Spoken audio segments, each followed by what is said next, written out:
Hey everybody, what's going on? I am Jamie Dawn, your evolutionary, revolutionary astrologer, bringing you your celestial wisdom for the week of January 14th through the 21st of 2024. And we have a few big themes actually this week. And one of the things that I thought would be beneficial, if Spirit was asking me to do this, is I actually pulled a tarot card from my Celtic tarot deck, which I've had for 25, almost 30 years now. And it's the Nine of Wands. And so I wanted to bring that message in, excuse me, along with the themes for this week. And so I'll get into the Nine of Wands in just a minute, but some of the themes for this week is that this is the last week that Pluto will be in the last degrees of Capricorn, and it ingresses on Sunday into Aquarius. And so kind of exciting in many ways. It's a big deal because, Pluto, as I've mentioned before, takes anywhere from 16 to 20 some years to move through each sign, 248 total years for it to go through the entire zodiac. And so here we are back in the sign of Aquarius, and we had a little taste last year of it, but then it retrograded into Capricorn. And so while at the end of this year, September through around the middle of November, it will retrograde into Capricorn one more time. I don't know that it's going to be that significant. So this feels like it's more of the official move into the sign of Aquarius. So I'll talk more about that as, life continues and throughout videos and things like that. Talking about it on my radio show at 1-2 Radio on Mondays at 11 a.m. for the Jamie Dawn Show. I've done readings, actually. I'm offering the Pluto energy by house in the first 3 episodes. So have a listen to that. My intro episode offers the houses 1 through 4. And then I have my guest, Oliver Gutorm, who's also a 1-2 Radio host and 1-2 Listen Advisor. He is my second show, and we go through houses 5 through 8, or 4 through 8, excuse me, but 5 through 8. And then my daughter, Tatiana, and I are doing the next houses. So in episode 3. And if you aren't familiar, then thank you for joining and getting familiar with me. But my show is dedicated to giving you energetic updates, kind of supporting you and it supports me too as we go through life. And then there's a particular emphasis on relationships in general, because we're in relationship with all things and all people, that's just the way humans are. We're relational beings. And it's interesting because with Pluto in Capricorn and now moving into Aquarius, the relationship is less about structures and systems and more about technology and science and humanity. And there's with the Pluto and Capricorn, there was more of an individualism mentality that took place, whereas Pluto and Aquarius becomes more about community, more about leaning in and lifting each other up, which is going to support us as, life is going to happen. And we have to meet it in each moment. So that's part of what this week is going to offer. There's the first quarter moon because we're coming off of the new moon. So this week we're going to start to feel a little bit more push to start putting some things in place with our intentions that we may have set at the new moon. And then we're also going to see that the sun is going to ingress into the sign of Aquarius as well. That happens on Saturday, just before Pluto. And so the sun and Pluto are going to have this wonderful conjunction or canoodling happening. So that has a more intense effect on us as well. I'll talk about that in a minute. So let me get back to our card of the week, the tarot card, or which is the Nine of Wands. And so the thing about the Nine of Wands, and this is why I find this so appropriate, is that it comes in as a sign that even in the face of adversity, we stand up tall and strong. We might be on the leading edge of exhaustion, but we are resilient and we're ready to get, past that finish line. I mentioned in one of my messages that this particular new moon that we had in Capricorn had a heaviness to it, but there was a feeling like we were facing down our dragon, if you will. But what's on the other side of the dragon is treasure.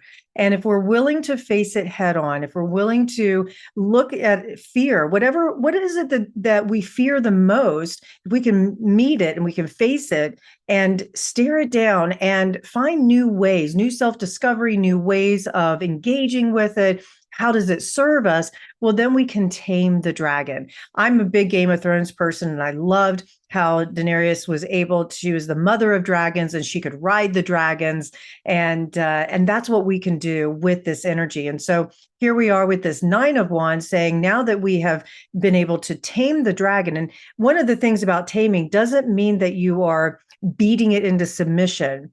Taming actually means to form strong emotional bonds so that when we're facing our fears and we're facing whatever is showing up, that we use it as a way to integrate it and say, how does this serve me right now? Does it help me get resourceful? Does it help me lean in and ask for help, which is not easy for someone like me? Does it also allow me to see the compassion and generosity of others, right? Or maybe I need to be more compassionate with myself. The Nine of Wands reminds us that we have the inner resources to overcome any difficulty that we encounter. And so I love that so much, especially because we've got quite a bit of planetary interaction this week. Sunday, we kick off the week with Mercury now in Capricorn. The moon and Saturn are in the sign of Pisces. They're canoodling. And when the Saturn and moon come together, there often can be a heavy depressive feeling because Saturn consolidates, right? And the moon is also reflective of the energy that it is next to. And so if you've got this kind of heavy feeling, even though it's in the sign of Pisces, which can be very imaginative, but also very elusive, it can be confusing. Mercury in Capricorn says, I'm ready to get things done. And here's the plan. And we start to take our thoughts very seriously. Well, if our thoughts lead to negativity, then we're going to catastrophize it most likely because our imagination is going to go wild with Saturn and the moon in Pisces. Now, there is a sextile being made, which is a positive aspect, but that sextile to Mercury and Mars in Capricorn means that there's some form of opportunity here if we're willing to go deep into whatever shows up for us. Now, Venus also in the sign of Sagittarius is making a trine to Chiron, and Chiron we know is our wounded healer planet or comet, and asteroid. Anyways, but Chiron is all about the wounds that we are working through in order to become the greatest teacher in our lives. And with this trine to Venus, it might be wounding around finances. It might be wounding around our relationships. It might be wounding around what we find attractive in our lives. Maybe we don't see ourselves as attractive. So when you have this easy aspect, the trine, it can bring it up in a way that could be positive, but we have to face it first. So again, this Nine of Wands is so appropriate for this week that we have the tools, we face this adversity, we are resilient, and we can come out on the other side in a much better place. The thing about the Nine of Wands is that the advice from it is to establish boundaries and protect those boundaries. Remember, walls are meant to keep people out. Boundaries are there to say, this is how we navigate healthy relationship. And remember, we're not just in relationship with humans. If it's finances that is being stirred up for you, then, hey, I've got boundaries around it. I'm not going to go spend this money that I don't have. I'm not going to go into debt just for this, things like that. And being able to have this new relationship with whatever we're staring down. It might be just the idea of relationship itself that we're working with this week, where it's like, okay, in order for me to show up in a relationship, I need better communication. So let me work on my relationship around communication. What do I need there? I need tools, or I need to get a therapist or a coach or somebody that can help me navigate how to communicate better and have the courage to be able to do that. Mars in Capricorn has courage. It has the courage of the mountain goat that climbs these crags and gets up to the top of the mountain and says, I'm not going to stop until I've achieved this. So use this week's energy to be able to achieve and accomplish where we need to set our boundaries and stick to them, right? Oftentimes this part of the month of January, especially after we've started these new goals and things like that, this is where the dip starts to show up, where we may have 2 or 3 weeks under our belt of putting our goals in place. And then we get a little discouraged, a little tired, a little, we find an excuse to not put these things in place. And so this is a good week to say, nope, I can do this.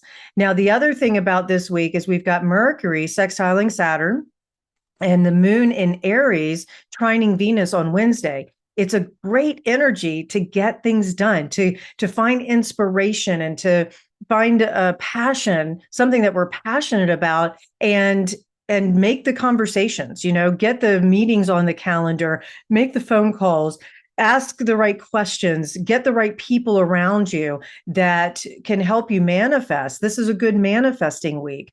Now, as I mentioned, the Sun and Pluto are going to canoodle in the sign of Capricorn, also not just in Aquarius, but also in the sign of Capricorn on Friday. Venus is going to square Neptune. Mercury is going to trine Jupiter. The last time that we had the Sun and Pluto in Capricorn canoodle was a year ago. It was a year ago on the 18th of January. So you think back, what was the kind of themes that were showing up for us a year ago at that time? They may be coming back here so that we can redo them, because remember, Pluto is leaving this sign. And with Venus squaring Neptune, we might have delusions of grandeur. We need to keep our ideas realistic when it comes to relationships, finances, what we value, that sort of thing. And so when you've got Mercury trining Jupiter, there could be an overexpansion of our ideas of self, or if the negative shows up, there could be an overexpansion of negative self-talk or manipulation to try and accomplish things that maybe aren't realistic. So we need to pay attention to that Friday leading into the weekend. Now, the other thing about this coming weekend, with the Sun going into Aquarius and Pluto moving into Aquarius, is that we're going to be looking at themes around I'll say humanitarian, but community. How do we relate to each other on a holistic level? What kind of ideas get really fixed in our crawl that we just can't let go? And then we often get too stagnant and we think we're right and the righteousness can come out, right? But we want to come back to, how does this benefit, and how can we take whatever shows up for us and create some form of equality? Aquarius loves the friendships. It loves to be able to circulate and socialize. And so we're going to feel very social at this time. And we may find, innovative and breakthrough ways in which we can continue to build relationships, in which we can do things differently. There's a great problem-solving energy during the Sun and Pluto being in Aquarius here. So if you have been, let's say this week has stirred up a lot of things where you're overthinking or you're worrying or you're facing your fears, that sort of thing, this can be a great time to find solutions through collaboration, sharing your worries or your concerns, and say, hey, workshop this with me. How do I find other ways of doing this, because what I've been doing in the past isn't working now? The other thing about the Sun and Pluto in Aquarius is that it has that mindset of life is a grand experiment. Let's just throw in some ingredients, see what happens, and make a decision, you adjust along the way, kind of thing. The other thing that I would say we pay attention to into the weekend is that we could get very fixed on a particular idea and not be able to let it go. And in that case, we can get pushy, right? So we want to be careful, or if somebody else is being that way with us and they start to get really pushy with their ideas, then we want to try and open and soften and say, can we think about this in a different way, or we just agree to disagree? So there's a little bit of combative energy here that is showing up over the weekend that is coming. Now, circling back to that Nine of Wands, is that you have people who support you. The Nine of Wands invites you to find your cheerleaders, those bodyguards, people who protect you from challenges, who cheer you on to the finish line. Remember, this week in particular is reminding you that you don't have to do it on your own. Yes, I believe we all are capable of doing many things on our own, but it's so much more fun to do it with people that you like, that you care about. And sometimes they just need to be invited. Remember, people are not mind readers and they don't know what you need. They don't know what you're walking through. And so invite them into that internal world of yours and let them offer help. And if they do, take it. If they don't, then you find somebody else. All right, you guys, I really hope this helps. Please like, subscribe, comment, share. Come find me at 12listen, 12radio, and jamiedawn.com. And I look forward to working with you. Have a great week.